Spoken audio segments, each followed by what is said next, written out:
जिंदगी की कश्ती में ठहराव सा आ गया, कश्मकश के जंजालों में जकड़न सा आ गया।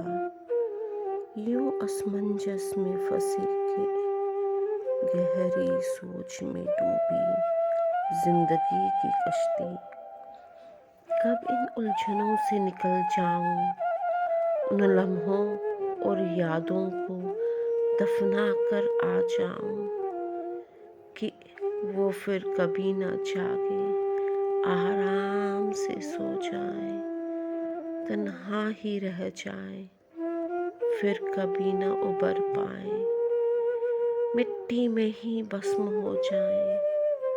आहिस्ता आहिस्ता वो यादें वही दम तोड़ दे, वहाँ कोई ना फटके, बोली से भी आत्मा ना भटके, आंधी तूफान भी ना गुजरे, अकेलापन को भी वो तरसे।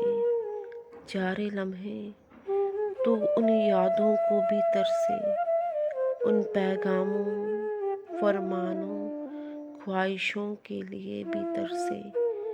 जारे लम्हे तुम पर कोई न बरसे, तुम पर कोई न बरसे, तुम पर कोई न बरसे।